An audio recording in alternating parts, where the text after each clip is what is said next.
Salut à toi, seigneur de guerre, bienvenue sur Creative Wargame. Aujourd'hui, je te propose qu'on aborde un sujet assez vaste, qui parfois fait débat dans notre communauté. Beaucoup en parlent, mais peu le pratiquent véritablement. Grenade, grenade, ça, hop, grenade dans la gueule. Attention, grenade. À savoir, le jeu compétitif à Warhammer 40 000. Je vais vous parler exclusivement de Warhammer 40 000 parce que c'est dans cette licence-là que je pratique la compétition. Cependant, mes propos sont relativement génériques et en vérité pourraient s'appliquer à bien d'autres jeux. Et comme je vous dis, je vais me contenter de vous parler de ce que je connais. J'écoute. Je fais partie de cette communauté-là, à savoir ceux qui prennent beaucoup de plaisir J'écoute. à intellectualiser le jeu. Oh oh, alerte au Google! Alerte au Google, les enfants! Et à y trouver une forme d'opposition stratégique au-delà du simple fait de mettre des figurines sur une table et de jeter des dés. Je vais vous expliquer dans cette vidéo pourquoi, comment, à quoi ressemble aujourd'hui la scène compétitive, qu'elle soit nationale française ou internationale ou universelle. Alors, les amis, en quoi ça consiste? Le compétitif à Warhammer 40. Pour moi, il y a deux choses à dissocier. Il y a l'optimisation du jeu relativement basique qui en vérité attire à peu près tout le monde, ce qui fait que sur des contenus, on va dire, où on parle de la méta, des contenus où on vous dit ce qui est fort, ce qui l'est moins, etc., ce type de contenu-là attire beaucoup de monde, et à 80% des joueurs casus, à savoir des joueurs qui font une partie tous les mois, avec dans un groupe de potes. Attention, de suite, disclaimer énorme, les gars, l'objectif ici n'est pas de critiquer une pratique ou une autre pratique de Warhammer 40 000 et du jeu de figurines dans son ensemble. Non. Mais non, pas du tout. Ouais, raciste! Mais non, mais je vous jure que non. J'ai même longtemps vécu en Cochinchine. Chacun pratique le jeu comme il l'entend. Moi, ce que je vais vous partager aujourd'hui, c'est juste une expérience, une vision. Vous essayez de vous faire comprendre en quoi ça consiste. Donc voilà, mais pour moi se dissocie véritablement le monde du jeu optimisé, et je pense qu'aujourd'hui tout le monde optimise un petit peu le jeu, hormis les joueurs qui sont plutôt ancrés dans un paysage lore, fluff, et qui jouent des figurines pour raconter une histoire, qui ont un côté narratif, etc. Donc cette pratique du jeu-là n'amène aucune forme d'optimisation. On a les joueurs, donc je vous disais casus, qui sont plutôt le wargamer classique, hein, c'est vraiment le primo entrant, l'avatar client chez Games Workshop, hein, c'est le gars qui rentre dans le jeu, qui a envie d'acheter des figurines, de les peindre, les mettre sur table, et qui petit à petit va se dire « Ah, mais peut-être que si je jouais Gulliman en ce moment, ça serait quand même cool. » Voilà.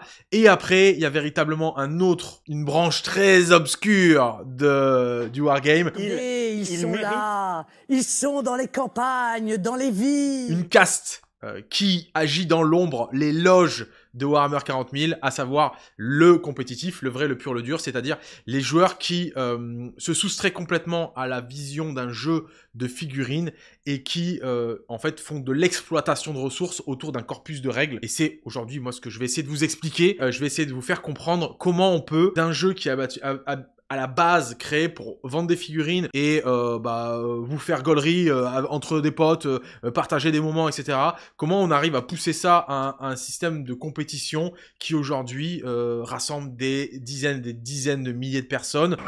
Des millions, hein, vous êtes charmante. Mais vous voyez ce que ça fait déjà 1 million, Larmine? Alors on n'en est pas au stade de l'e-sport, mais on a quand même des championnats du monde en solo, on a des championnats du monde par équipe, on a des GT dans toute la France qui regroupent plus des centaines de joueurs, des GT à des centaines de joueurs, c'est incroyable. Donc voilà, c'est assez ouf l'effervescence qu'il y a autour de ce jeu compétitif, et je vais essayer de vous faire comprendre un petit peu de quoi il s'agit. La compétition, déjà, en France et dans le monde, elle se divise en deux penchants, hein, le jeu solo et le jeu équipe. Le jeu équipe va ramener des choses que vous n'allez pas avoir dans le jeu solo, évidemment. Le principe de base du jeu d'équipe, c'est de pouvoir bouger avec son groupe de potes et de participer à une compétition et d'amener ce côté collectif qu'on ne retrouvera pas dans le jeu solo, même si vous allez rarement tout seul dans une compétition solo, vous y allez globalement avec des potes. Mais là, il y a vraiment, on vient optimiser le jeu en collectif, et on va avoir un système où les joueurs vont regrouper, que ce soit par 6 ou par 8, ce groupe de joueurs va regrouper ses résultats pour gagner des rondes et non pas pour gagner des parties. Donc je ne vais pas rentrer aujourd'hui dans le détail de comment fonctionne le jeu d'équipe, mais c'est vrai qu'il a un attrait particulier qui le rend vraiment, je dirais, vraiment stimulant, lui offre une approche différente que le jeu solo. C'est d'amener un groupe de joueurs à voilà, pousser aussi certaines valeurs que sont les valeurs collectives et une autre réflexion sur le jeu. C'est relativement intéressant. C'est néanmoins pas du tout encadré par le corpus de règles initial. Quand je parle de corpus de règles, je vais tout simplement vous dire ce que Games Workshop produit en sortie d'usine, vous balance pour que vous puissiez l'exploiter, n'est pas fait pour faire du jeu d'équipe. C'est vraiment encore une exploitation encore plus approfondie d'une communauté sur un système de règles. Donc le jeu d'équipe, c'est vraiment un penchant à part entière. Quand on se projette un petit peu, notamment chez les deux grosses nations de Wargamers que sont les Anglais, les Américains, Glorious history of the Americans. Ben, on comprend vite que de leur côté, même s'ils participent au jeu d'équipe, c'est plutôt le jeu solo qui est privilégié parce que c'est la première exploitation stratégique qu'on peut faire de Warhammer 40 000, c'est de la mettre sur une table en jeu solo. Et voilà, les anglo-saxons et les américains, c'est grave leur cam. J'en veux pour preuve les résultats de tous ces joueurs sur les tournois. Et d'ailleurs, quand vous faites le comparatif de ce que donnent les joueurs français en jeu d'équipe au championnat du monde et en jeu solo au championnat du monde, vous voyez immédiatement le delta entre une nation qui s'entraîne toute l'année sur du jeu d'équipe et une nation qui fait un petit peu l'impasse sur le jeu solo. Et au final, quand on affronte des nations qui sont beaucoup plus aiguisées sur le jeu solo tout au long de l'année, avec des formats de GT à 300, 500, 1000, 1 million de joueurs, forcément on a un petit peu de retard sur la lecture de jeu, sur la méta, etc. etc. Quoi qu'il arrive, la compétition en jeu solo, c'est le format le plus récurrent. Moi, je vais pas vous mentir, J'aime me battre. j'ai fait ma première saison de jeu solo l'année dernière, j'ai kiffé. Véritablement, ça a été une super aventure pour moi parce que déjà, j'ai mis les pieds dans l'optimisation du jeu, puis j'ai mis les pieds dans la compétition du jeu. Je me suis rendu compte aussi du delta entre optimiser le jeu, savoir commencer à vouloir gagner des parties et après mettre les pieds en compétition où vous allez affronter des joueurs très aiguisés qui maîtrisent bien leur codex et qui eux aussi ont envie de gagner. Et là, il va falloir aller chercher les petits plus qui vont faire de vous un vrai compétiteur. Et pendant toute cette saison de jeu, j'ai vraiment pris beaucoup de plaisir à aller sur les tournois. J'ai pris beaucoup de plaisir sur mes parties et j'ai trouvé ce que je cherchais. J'ai vraiment trouvé ce que je cherchais, à savoir une stimulation intellectuelle et stratégique autour du jeu. Et tout ça s'est fait petit à petit parce que il a fallu aussi chez moi désamorcer toutes les mécaniques du jeu que je dirais casu et puis toute cette conception du jeu qui consiste à croire que c'est un jeu de dés, donc c'est un jeu de chance et que celui qui gagne a de la chance. Petit exclu aussi, parce que je crois que c'est le moment un peu de vider son sac. Et c'est là que je mets les premières bases de la réflexion autour du jeu compétitif avec vous dans cette vidéo, les amis. C'est que Elle voulait pas que j'en parle, mais je suis un peu en train de craquer. si aujourd'hui vous avez des joueurs qui sont connus mondialement parce qu'ils gagnent tous les tournois, etc., c'est pas parce que c'est des gens qui ont de la chance au dé. C'est tout de même un peu curieux. Vous vous doutez bien, parce que vous allez pouvoir avoir de la chance au dé une fois, 2 fois, mais l'avoir sur 8 parties d'affilée pendant un GT et ce pendant 3 GT dans la saison, il y a quand même une donnée récurrente à laquelle il va falloir soustraire le côté aléatoire, à laquelle il va falloir commencer à se poser des questions sur comment font ces gens pour gagner toutes leurs parties et être meilleurs que tous les autres. Et c'est là que commence véritablement l'aventure du jeu compétitif, puisque c'est une vraie réflexion de fond sur comment on exploite la ressource du jeu, le core rules, donc vraiment les règles de base que nous propose Games Workshop, ainsi que tout ce qui nous est proposé à côté, les codex, les index, les facs, le suivi méta, etc. Et là, on rentre un petit peu plus profond dans la vidéo et je vais vous expliquer en quoi consiste véritablement le jeu compétitif. Pour moi, il y a 3 grands aspects dans le jeu compétitif à Warhammer 40 000. La première, c'est l'exploitation de ressources. La deuxième, c'est la prise de décision. Et la troisième, c'est la pertinence analytique. Oui, messieurs, on n'est pas sur la conférence d'Elon Musk pour l'envoi de la prochaine navette SpaceX. Non, on parle bien de Warhammer 40 000. Et je réitère, pour moi, il y a 3 grands points, 3 grandes branches qui véritablement vous permettent d'évoluer dans le milieu compétitif. C'est l'exploitation de ressources, la prise de décision, la pertinence analytique. Qu'est-ce que ça veut dire? L'exploitation de ressources, en gros, Games Workshop vous propose un jeu. Games Workshop nous propose un système de jeu qu'il a équilibré et qui continue d'équilibrer. Alors, il y a des défaillances dans l'équilibrage qui sont réajustées tout au courant de l'édition. Je ferai une petite aparté juste après pour vous rappeler la mécanique d'équilibrage de Warhammer 40 000. Mais globalement, ce qu'il faut comprendre, c'est qu'on nous donne un corpus de règles avec des règles de base. On nous donne aussi un système jeu compétitif avec Tournament Companion qui permet, derrière ce corpus de règles de base qui n'est pas initialement prévu pour faire du compétitif, on nous propose de pousser l'équilibrage du jeu avec un système de scénario prédéfini, un système de règles plus affinées. Ok. Et après, derrière ça, on a évidemment tous les codex, tous les index, les errata, les facs et les équilibrages de coups en points. Tout ça, c'est une ressource qu'on donne aux joueurs et à qui on dit exploitez cette ressource et vous devez créer une liste avec une faction avant de vous présenter à la table de jeu. Et c'est ce que vous allez jouer et c'est ça qui va vous emmener sur le champ de bataille. Le cycle d'équilibrage de Warhammer 40 000. Vous avez dans Warhammer 40 000 le système de Core Rules, donc les règles de base. Celles-ci, globalement, ne bougent que très peu pendant l'édition. Il y a eu quelques changements qui ont été faqués. Donc les facs, c'est des ajustements, des changements, etc. Ou des précisions quant à certaines règles qui peuvent laisser place à l'interprétation. Dans l'ensemble, le Core Rules ne bouge que très peu. Celui que vous avez dans la 10e édition, il bougera à l'édition suivante. Après, vous allez avoir le système de Tournament Companion. On a eu une première partie de l'édition, la première année qui s'est jouée sur le compagnon Léviathan, qui a duré une année, avec un système de scoring primaire, secondaire, des scénarios. Et après, on a eu, il y a maintenant moins d'un an de ça, Paria Nexus, qui a été nouvelle approche du scoring et de la vision optimisée du jeu. Et ça change, hein, ça devrait changer encore une fois avant la fin de l'édition. Et ça, c'est cool parce que ça redynamise un petit peu votre façon de jouer le jeu et de l'appréhender. C'est hyper important. Donc voilà, ça c'est vraiment le deuxième levier d'équilibrage du jeu. Et après, vous avez les codex ou les index avec l'équilibrage en interne. Donc vous avez l'apparition du codex ou de l'index, et après vous avez un équilibrage qui se fait tous les 4 à 6 mois via les data balance. Quand il y a des règles qui changent, ça se fait sur ce support-là, la data balance. Donc la data balance change les règles d'armée, et ça rééquilibre, hein, quand il y a des trucs qui sont trop faibles. Games Workshop pousse un curseur ici, baisse un curseur là quand c'est trop fort, etc., etc.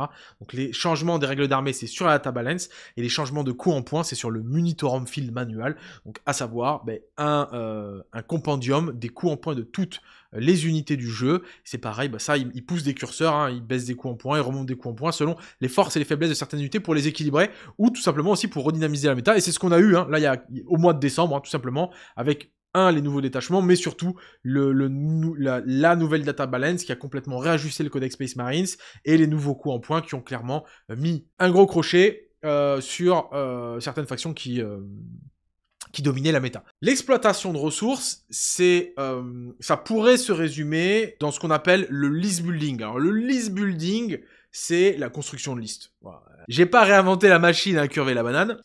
Cependant, le list building, c'est un gros morceau du jeu compétitif. Il va falloir, en exploitant les ressources que Games Workshop nous donne, construire une liste avec des entrées. Il ne suffira pas que de dire ça c'est fort jamais, ça c'est fort jamais, ça c'est fort jamais. Il va falloir comprendre les synergies que nous propose telle et telle ressource. Il va falloir comprendre lesquelles sont adaptées au système de scoring du jeu, le primaire, le secondaire, et il va falloir ensuite coordonner tout ça avec la méta actuelle, à savoir comprendre ce que jouent dans l'ensemble les adversaires, comment les mécaniques de jeu tournent, et comment du coup exploiter ça de la manière la plus optimisée possible pour être compétitif sur la table. J'ai tendance à dire que sur une partie, 50% de la victoire se fait avec la liste. Petite interlude, si le jeu compétitif vous intéresse, je ne peux que vous inviter à découvrir la playlist Prime. La playlist Prime, c'est des dizaines et des dizaines de vidéos dédiées aux jeux compétitifs. Pour y avoir accès, vous pouvez soit passer par notre page Tipeee. Pour un type de 5 € par mois, vous profitez de plus de 60 vidéos et vous profiterez de toutes les autres qui vont arriver par la suite. Ou alors vous passez par notre lien d'affiliation chez MyHobbyPlace, c'est-à-dire que vous achetez tout simplement vos figurines chez notre boutique partenaire, soit en passant par le lien dans la description, soit en nous créditant à la fin de votre panier. Vous prenez votre numéro de commande, vous postez ça sur notre Discord, salon affilié, vous recevrez en MP la playlist Prime. C'est incroyable, ça nous soutient, ça vous sauce. Que demande le peuple? De plus, et depuis peu, nous proposons des sessions coaching dédiées, encore une fois, aux jeux compétitif. Vous pouvez retrouver des masterclass de codex qui seront réalisés par des spécialistes de factions, ou alors la session Zero to Hero dans laquelle nous abordons toutes les mécaniques qui vous permettent d'amener votre niveau de jeu de celui d'un débutant à celui d'un compétiteur, comprendre le déploiement, les scénarios, les primaires, les secondaires, le positionnement, les notions de trade, la gestion de ressources, bref, tout ça dans une session coaching, et on se retrouve sur notre Discord si vous souhaitez plus de renseignements. Si votre liste n'est pas bonne, même si globalement vous êtes un très bon joueur, ça va être une galère. Alors que si vous avez une très bonne liste, elle va vous amener un petit peu en autopilote et la très bonne liste va naturellement corriger certaines erreurs de jeu, certains mauvais choix ou même quelques aspects aléatoires qui vont jouer à votre rencontre. Ça sera corrigé par une très bonne liste. Donc le list building, c'est l'exploitation de ressources. Mais il n'y a pas que ça. Parce que l'exploitation de ressources, ça consiste aussi à connaître tout le système de règles et l'affinage de règles. Parce que bon, vous connaissez de manière générale un petit peu tous la mécanique de Warhammer 40 000, c'est du jeu phase par phase, tour par tour, le mouvement, le tir, etc., etc. Bon, voilà. Mais le jeu propose un méta-jeu où il va y avoir beaucoup plus d'interaction profonde avec les règles, et là, il va falloir rentrer dans le détail de plein de choses.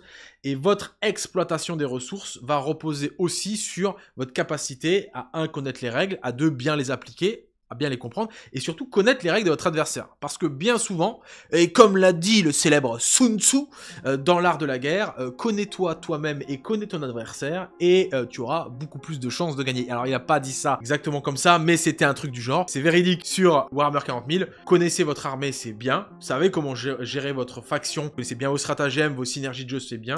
Il va falloir que vous connaissiez aussi de quoi est capable votre adversaire, que ce soit en termes de synergie, que ce soit en termes de tricks, etc., etc. Parce que c'est nécessaire pour remporter la victoire. Après tout, c'est ce qu'on cherche. On fait du compétitif, on cherche la victoire, puisque le but du compétitif, c'est de faire briller son ego, d'écraser celui des autres, et de dominer la planète pour devenir multimilliardaire. Non, pas du tout. Le but du jeu compétitif, évidemment, c'est de s'exercer, surtout de s'opposer. C'est d'opposer deux visions d'une même exploitation de ressources et savoir en gros lequel a raison. Celui qui a raison, c'est celui qui gagne. Bref. Donc tout ça pour vous dire que il vous faudra connaître votre adversaire pour pouvoir véritablement exploiter au mieux vos ressources et donc jouer correctement et donc gagner des parties et donc être compétitif après tout. Voilà. Donc l'exploitation de ressources pour moi ça regroupe tout ça et c'est un petit peu l'aspect qu'on appelle pré-game. Attention, disclaimer, pré-game ça veut dire avant la game. Donc le côté pré-game, vraiment, pour moi, il se joue beaucoup sur l'exploitation de ressources, connaissance des règles, connaissance de votre armée, création de listes, etc. etc. Ça, c'est le premier point qui est très important dans le jeu compétitif. Okay, le deuxième point qui est très important dans le jeu compétitif, c'est la prise de décision. Et ça, les amis, c'est, je trouve, la chose la plus stimulante de ce jeu, c'est la prise de décision sur table. Vous avez étudié votre méta, vous avez fait votre liste, vous avez créé vos tricks, vos combos, vous affrontez le champion du quartier qui lui aussi a ses tricks, ses combos, il y a la table qui est mise en place, scénario, etc., etc. Et il va falloir prendre des décisions dès les premiers instants, à savoir qu'est-ce que je mets en réserve, qu'est-ce que je mets sur stable, qu'est-ce que je mets en frappe en profondeur, est-ce que je me place ici, est-ce que je me place là, ok, que fait mon adversaire, est-ce que je joue en réaction, etc. Et après, les premiers tours vont commencer, j'ai l'initiative, j'ai pas l'initiative, je peux faire des mouvements scouts, je peux sortir de la table, ok, je vais pouvoir activer une première phase de mouvement, est-ce que j'engage mes ressources, est-ce que j'engage pas mes ressources, toutes ces choses-là sont des prises de décision qui, bonnes, mauvaises, vont vous amener vers victoire ou défaite au fur et à mesure de la partie. Après, vous pouvez prendre des mauvaises décisions, votre adversaire en fait de même, dans quel cas, c'est globalement deux tanches qui s'affrontent. J'y peux rien. Je n'y peux rien, Michel. Je n'y peux absolument... Qu'est-ce que tu veux que je te dise? Avec un résultat équilibré, mais quoi qu'il en soit, la prise de décision est une vraie clé du jeu de stratégie Warhammer 40 000. C'est pas totalement vous qui êtes maître de votre destin, puisque derrière, il va y avoir un facteur sur lequel vous n'avez pas la main, c'est l'aléatoire. Et au final, l'aléatoire est super important dans ce jeu, parce qu'il va aiguiser votre prise de décision. Il va falloir que vous preniez des risques, parce que peut-être que vous allez mener des actions sur lesquelles l'aléatoire a une variable importante, et dans quel cas vous pouvez foirer et rater votre prise de points. Quand je parle de prise de points de victoire.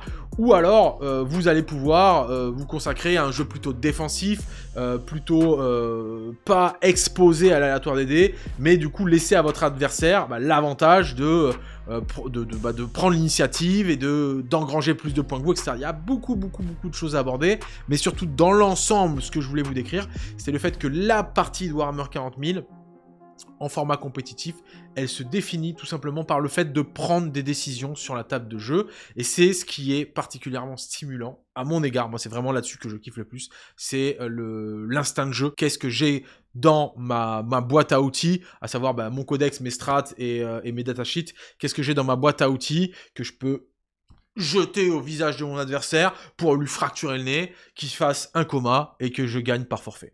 Non, pas du tout, évidemment. Qu'est-ce que j'ai dans ma boîte à outils pour masteriser l'exploitation de mon jeu et puis aller chercher la victoire.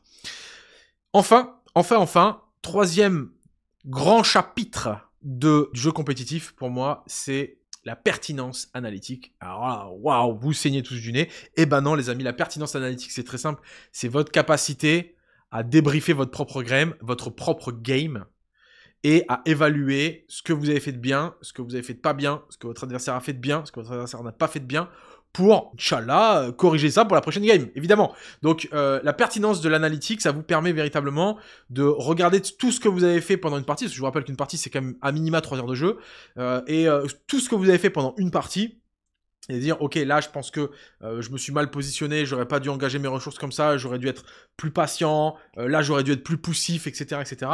Et en vérité, la pertinence analytique, pour moi, c'est une vraie clé du jeu compétitif, parce que ça va vous permettre, ou non, de corriger votre jeu et de vous améliorer.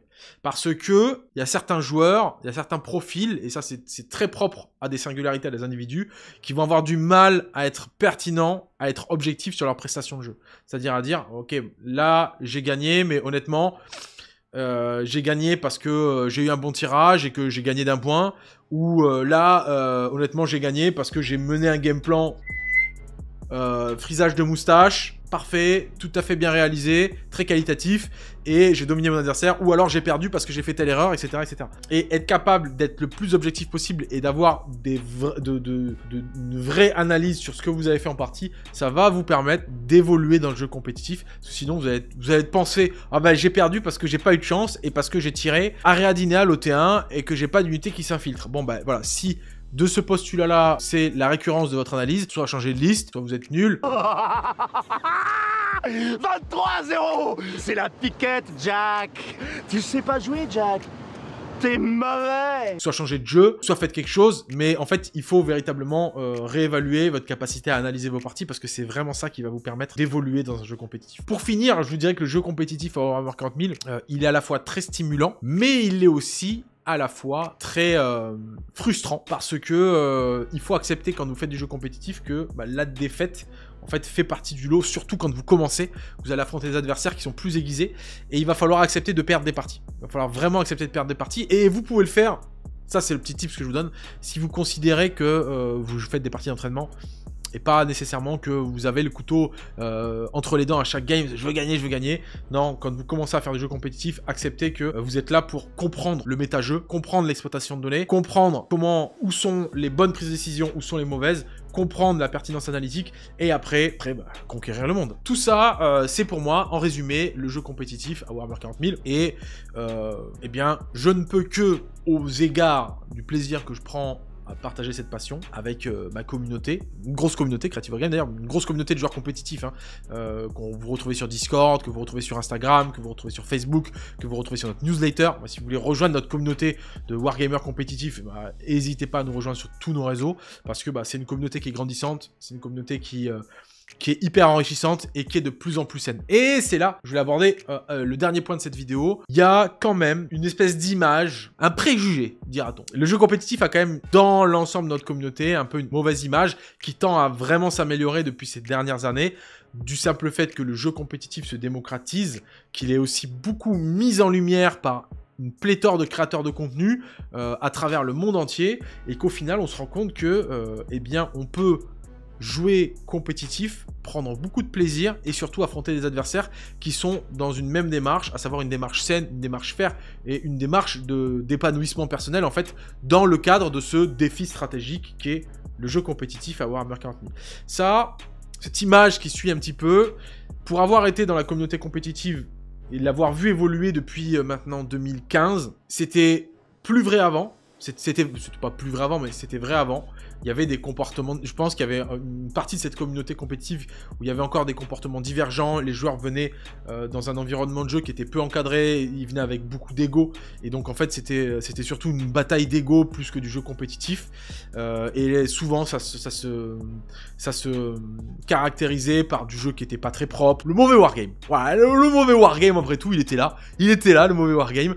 Et c'est vrai que je comprends qu'il y ait eu cette image-là dans le jeu compétitif, parce que moi j'ai pu l'observer et j'ai connu des joueurs, j'ai affronté des joueurs qui étaient des tricheurs notoires, qui étaient des joueurs de mauvaise foi, qui étaient pas là pour passer un moment agréable dans l'opposition. Il y a eu, c'est vrai, je l'admets, je le reconnais. J'ai vraiment le sentiment que cette communauté est complètement différente. Beaucoup plus mature déjà dans son exploitation du jeu, dans sa façon de voir le jeu. Je pense qu'on a une communauté d'adultes, parce que le jeu compétitif, c'est plutôt une communauté d'adultes, hein, plutôt une communauté je dirais une moyenne d'âge entre 25 et 30 ans, voilà. Et donc on a une communauté qui est beaucoup plus adulte dans sa façon d'observer le jeu, dans sa façon d'interagir, et qui a aussi envie de passer sur une table de jeu 3 heures avec quelqu'un avec qui on passe un bon moment. Voilà, vous n'avez pas nécessairement envie de jouer avec quelqu'un qui fait la gueule, qui est pas content parce qu'il perd la partie, etc., etc. Et ça vraiment pour moi, on évolue vraiment dans le bon sens avec la communauté compétitive parce qu'on a un jeu qui est de plus en plus mature, une communauté qui est de plus en plus mature et surtout, de plus en plus de kiff autour des tables. Moi, honnêtement, j'ai la saison dernière dû faire une 30aine de parties en tournoi, je pense, hein, je vous parle que des parties de tournoi, hein, pas les parties que j'ai fait chez moi, d'entraînement, etc. Donc une partie de tournoi avec, à 90% du temps, des gens que je ne connaissais pas, sur ces 30 parties en tournoi, je veux dire, il y en a peut-être une ou deux que j'ai pas appréciées, et voilà, et ça se limite à ça en fait. Il y en a une ou deux où j'ai pas passé un bon moment, et alors, c'est pas que la faute de mon adversaire, j'ai pu avoir aussi ma responsabilité là-dedans, j'en sais trop rien, mais en tout cas, 95% de mes parties, ça a été un vrai plaisir. J'ai rencontré des gens qui partageaient la même passion que moi, j'ai rencontré des gens qui étaient là pour, pareil, s'éclater comme moi, et gagner ou perdre, qui, quoi qu'il arrive, allaient passer un bon moment, mais qui étaient quand même là pour gagner, et moi, c'était pareil. Donc voilà. Quoi qu'il en soit, je pense que notre communauté compétitive à Warhammer 40 000, elle va dans le bon sens, elle est de plus en plus mature, et je suis très content aujourd'hui d'avoir dans les mains un média qui est celui de Creative Wargame, qui en fait fédère cette communauté compétitive, même s'il y a plein de supports aujourd'hui pour héberger ces communautés. Il y a des Discord, il y a des chaînes Twitch, il y a des chaînes YouTube, il y a des créateurs de contenu, il y a des associations, il y a plein de choses. Tout le monde met sa pierre à l'édifice dans l'évolution de notre communauté, et je pense qu'aujourd'hui, dans la communauté francophone, le média qui est dédié au jeu compétitif Warhammer 40 000, eh bien c'est nous, c'est Creative Wargame, et je suis super content parce que je trouve que ma communauté évolue dans le bon sens, ma pratique du jeu évolue dans le bon sens, et tout ça est très très stimulant et promet de très belles choses. J'espère que cette vidéo vous a plu les amis, vous étiez sur Creative Wargame, c'était Tonton Top, ça fait plaisir, et je vous retrouve très très bientôt pour plein de vidéos. Je vous rappelle qu'actuellement est en cours la Super League Warhammer 40 000, donc ça c'est le format compétitif qu'on vous propose en stream depuis le studio. On a la 3e journée de Ligue qui se fait dimanche 19 avec 3 matchs dans la journée, et ça clôturera les 16e de finale. Ça nous permettra de découvrir le roster des quarts de finale. Donc ça c'est en cours, ça va courir jusqu'à mars, c'est en stream et sur YouTube. Et enfin, vous avez aussi en cours la Super League TTS, donc là c'est un tournoi qu'on organise sur le Discord de la chaîne avec 186 joueurs quand même, c'est pas rien. Et ces joueurs s'affrontent sur TTS, donc qui est un support informatique qui simule le jeu de figurines mais sur ordi, ce qui vous permet de jouer avec des joueurs de toute la France, voire de toute la planète. Et c'est super cool parce que là surtout ça nous permet d'exploiter la méta, de découvrir les nouveaux détachements, puis de proposer un cadre compétitif autour de ce support là. Voilà, vous pouvez nous suivre évidemment sur sur Discord, et surtout pensez à vous abonner à la newsletter, parce que je vous balance très très régulièrement plein de listes et plein de news sur la méta de Warhammer 40 000. Allez, les amis, je vous laisse là-dessus, on se dit à très bientôt pour de nouvelles vidéos sur Creative Wargame. Qu'est-ce que vous préférez, que je réponde aux questions? Alors, y a-t-il des questions?